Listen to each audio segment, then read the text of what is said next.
All right, when talking about this Small Business Administration, is it doing right by small businesses, or is it just making a mess? And I think it's an age-old question, because a lot of small businesses, I think, feel like they've been left in the cold. Bob Coleman is here in the flesh, founder of Coleman Publishing, and I love the title of your book, which I'm going to find, hold on, Money, Money Everywhere and Not a Drop for Main Street. That's how they feel, isn't it? Absolutely. Thank you for having me back. I'm so glad you're here. Small businesses still feel like they're not getting what they need. Absolutely. We still have a problem with getting capital to Main Street. In this debate, earlier in your show, you were talking about Freddie and Fannie and how billions and billions of dollars that had pumped into that. And now we're going to talk about the Small Business Administration. And we want to be prudent. We don't want to waste money. We want to be prudent with the government money. But do you know that this program pays for itself by the borrowers and the lenders? That's what pays for this program.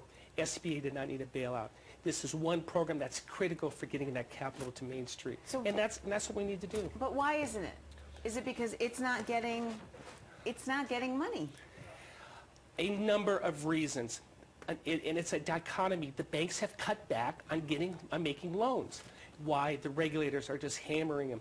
Do you know that there was not one new bank last year chartered by the United States? Not one? Not one. Not one. Really? I mean, tons of them are still closing. And they're closing, and they're not making loans.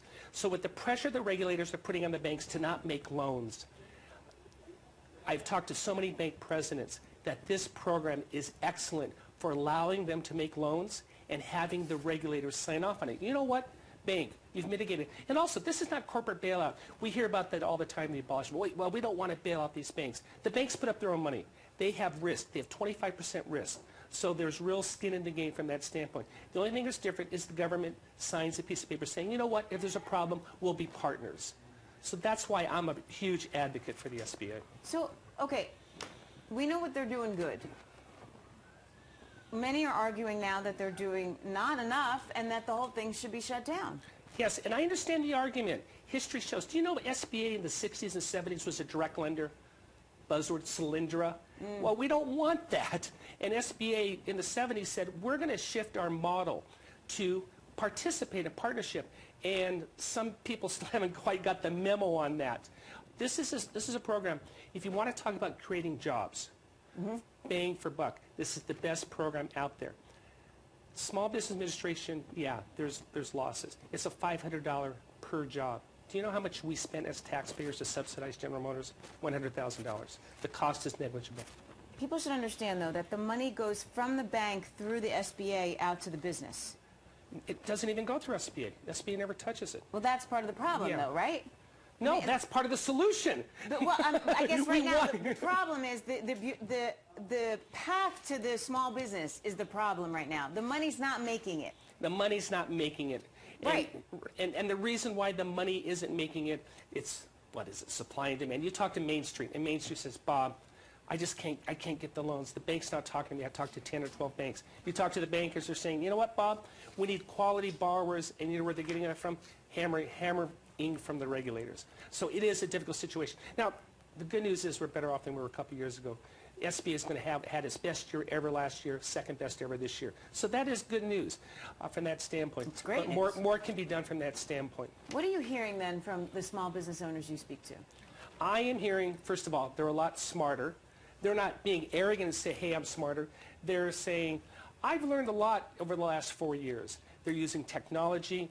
They're being smarter about social media. They're being smarter about customer service. They're being smarter about doing their job the best they can. And you walk into that local restaurant, that local clothing store, the local Main Street, they're being pretty responsive. They understand the pressures, and they're willing to fight the good fight. So if I'm out there, I'm a small business right now, and I need a loan. What's your recommendation? Talk to your community bank, first of all. Get involved with your community. Go old school. Back to the 50s, back to the future. Right. Network. Talk to the bankers who have an investment in the community. They eat at your restaurant. They shop at your store. Get to know them. Get to impress upon them you know what you're doing. You're an expert at what you're doing, and you have a love for and a passion for your business, and you want to be strong in the community. That's where we're seeing a lot of good opportunities for small business. Also, credit unions. Regulations have been expanded. Look, you can debate about Washington all over the place, but there are good bureaucrats, believe it or not. There are good people who want to get money out. And while no one's perfect or whatever, credit unions, hey, we're going to allow a little bit more small business lending. So that's good news. Talk to people, network, sell yourself. Go old school. But do you need to have, you know, financial statements with revenues? Because a lot of times the small business needs money just to generate a revenue. Look, banks aren't, if you walk in and say, hey, I want to open up Tracy's Donut Shop on the corner. Right, and I have nothing. And they're going to go, Tracy, we love you, but we can't help you. You walk in 3 years later and Tracy's Donut and Coffee Shop has 3 or 4 employees. You've made a little bit of money. You say, guys, I really think we can do well around the corner with Tracy's too, and you've shown that you can make money. They'll talk to you. And it's a terrible, difficult proposition. Yes. But you need a ticket to go to the dance. And then you what? have to So, show. all right. So what am I doing in that instance? I'm begging, borrowing, and pleading from family members. Yeah. You're going to start with family. The 3 Fs: friends, fools, and family. Right.